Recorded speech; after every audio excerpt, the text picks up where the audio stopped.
محرق الثیابک، اگر کسی بھٹی دھنکنے والے کے پاس جا بیٹھو گے، اس بھٹی والے لوہار کی بات، اس کی آگ یا تو آپ کے کپڑے جلا دے گی، ورنہ بھٹی کے کولے کی جو گیس ہے وہ ضرور آپ کو متاثر کرے گی، اس سے آپ کو بے ہوشی طاری ہو جائے گی، اس سے دماغ کو تکلیف ہوگی۔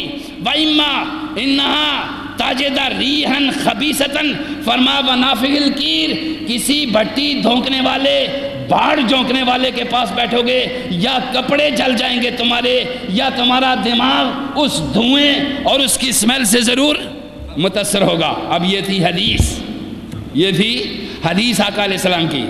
اور میاں محمد بخش جو صوفیہ تھے، وہ آقا علیہ السلام کی انہی کلاموں کو اپنے کلچر کے مطابق فٹ کرتے ہیں۔ اپنے صوفیہ کا کام ہے ایسا ماحول کریٹ کرنا، ایسا کلچر بنانا کہ خود تمہیں محسوس ہونے لگ جائے کہ میں مدینے میں بیٹھا ہوا۔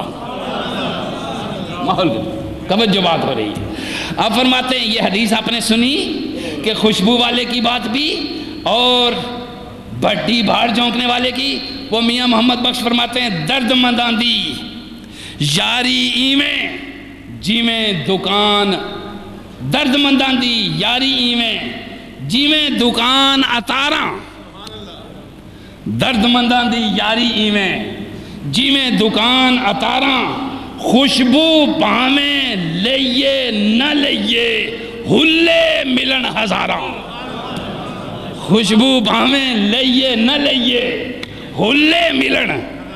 تو کسی عطار کے پاس جا کے تو دیکھ، بیٹھ تو صحیح، اور جو عطر محبت رب سیل کر رہا ہو اور جس کی قیمت لے نہ رہا ہو، اپنی جان پیش کر رہا ہو۔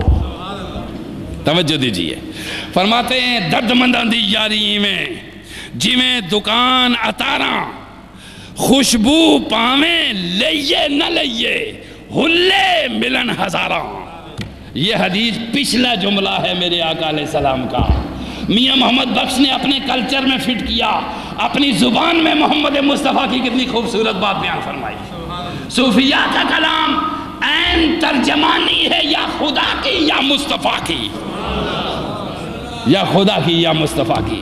پھر فرمایا بے درداندی یاری ایویں جی میں دکان لوہاراں، بے درداندی یاری ایویں جی میں دکان لوہاراں، کپڑے پاویں کنج کنج پئیے چنگاں پین ہزاراں، کپڑے پاویں کنج کنج پئیے چنگاں پین ہزاراں۔ یہ حدیث اور ترجمہ جو میاں محمد بخش کھڑی عارف کھڑی نے جو ترجمہ کیا ہے، آپ اندازہ لگائیے یہ ہو بہو میرے آقا کی حدیث کا ترجمہ ہے کہ جی۔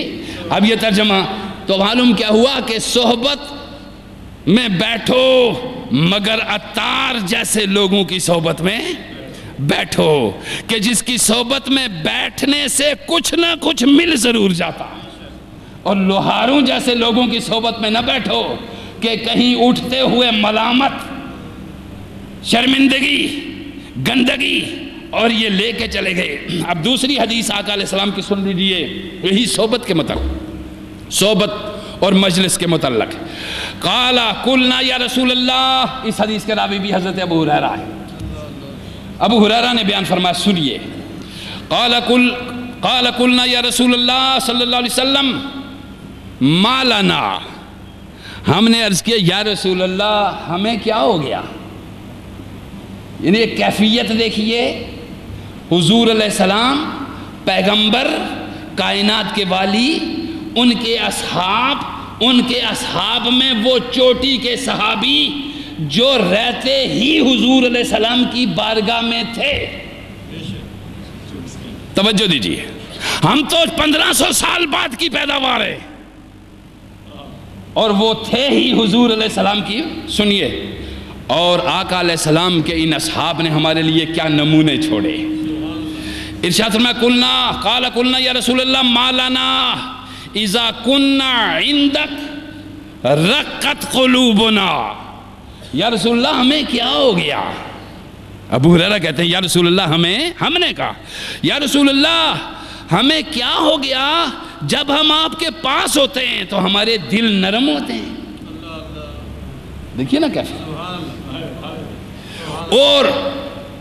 اور اللہ کے نبی کے وہ صحابی اپنی کیفیت کو چھپا نہیں رہے, اپنی بزرگی نہیں دوڑا رہے, اپنی کرامات کا چرچا نہیں کر رہے, چونکہ انہوں نے نمونہ عمل بننا ہے پوری انسانیت کے لیے, پوری انسانیت کے لیے.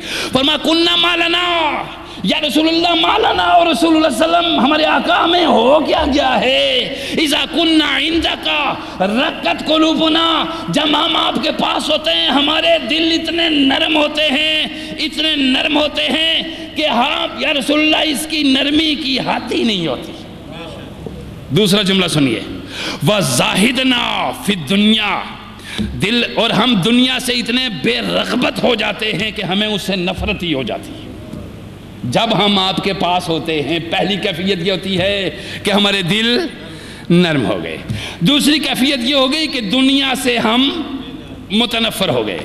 وَكُنَّا مِنْ أَهْلِ الْآخِرَةِ, اور یا رسول اللہ ایسے لگتا ہے کہ ہم آخرت کے باسی ہیں, دنیا تو کہیں پیچھے رہ گئی.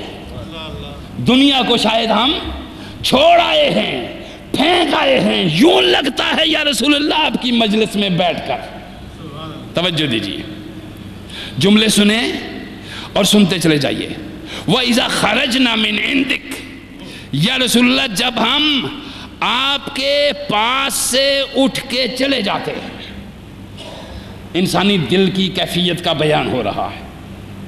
دیکھیے صحابہ کبھی نہیں چھپاتے, انہوں نے چونکہ پوری امت کے لیے سبق چھوڑنا ہوتا ہے. سمجھئے, فرمایا وَإِذَا خَرَجْنَا مِنْ عِنْدِكَ, یا رسول اللہ جب ہم آپ کی بارگاہ سے اٹھ کے چلے جاتے ہیں.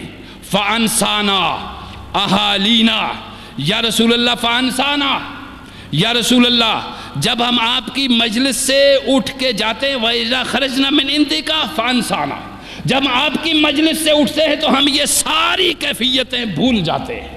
نہ ہمارے دل میں نرمی رہتی ہے, نہ ہمیں دنیا سے زہد کی کوئی کیفیت رکھتی ہے, اور نہ ہمیں آخرت یاد رہتی ہے. یہی تین کیفیتیں ہوتی ہیں کہ نہیں؟ یہی تین کیفیتیں. نبی کے کتنے پیارے صحابی تھے, یہ بھی بتا دیا کہ لوگوں, دنیا والوں, تم اگر خدا کی بارگاہ میں بھی بیٹھے رہو گے تو جب ذرا سا ہو گے دنیا تمہاری کیفیت بدل جائے گی, تمہاری کیفیتیں بدل جائیں گی. فانسانا, یا رسول اللہ ہم بھول جاتے ہیں.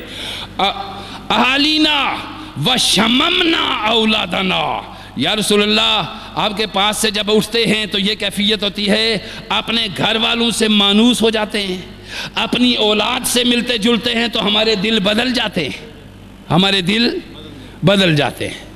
یہ کیفیت بیان فرمائی آقا علیہ السلام کے صحابی نے آقا کی مجلس سے اٹھ کر آنے کی اور مجلس کی. اب ذرا اگلا جملہ سنیا کر سے, انکرنا انفسنا, یا رسول اللہ ہمارے دل بدل جاتے ہیں. لو انکم, اب آقا فرماتے ہیں, آقا کا جواب سنیں. یہ تو حضرت ابو ہریرہ کی شکایت تھی, یا رسول اللہ ہوتا ایسا ہے. پھر یہ جملہ کیا شروع کیا, آغاز کلام کہاں سے شروع کیا, کتنا بے تکلف انداز کلام ہے. واہ واہ, کیا بے تکلف انداز کلام ہے. اور میرے آقا کے مرید اپنے شیخ سے کتنے بے تکلف تھے, میرے آقا کے غلام اپنے آقا سے کتنے بے تکلف تھے. بارگاہ میں ادھر ہی پوچھا ما کننا یا رسول اللہ, اور میرے آقا میں ہو گیا ہے, ہمیں کیا ہو گیا, کیا بے تکلفی تھی. جملہ فرمایا, یہ بیان کرنے کے بعد فرمایا اگلا آقا علیہ السلام کو جب یہ اپنی پوری کیفیت سنائی تو آقا علیہ السلام نے فرمایا سنو. فرمایا لو انکم تکونون اذا خرجتم من عندی, اگر تم اسی حالت میں رہو جس طرح میرے پاس سے جاتے ہو, اگر تم اسی حالت میں رہو جس طرح میرے پاس سے جاتے ہو. کس طرح جاتے تھے, پاس سے کس طرح جاتے تھے؟ سنیے, رکت قلب, دل کی نرمی، زہد فی الدنیا، دنیا کے بے رغبتی، وَكُنَّا مِنْ أَهْلِ الْآخِرَةِ، اور آخرت والوں میں اپنے آپ کو شمار کرنا. یہ 3 کیفیتیں ہوتی تھی. اب آقا نے فرمایا لو انکم تکونون اذا خرجتم من عندی، اگر تم اسی کیفیت میں رہتے تمہاری جو میرے پاس ہوتی ہے تو کیا ہوتا؟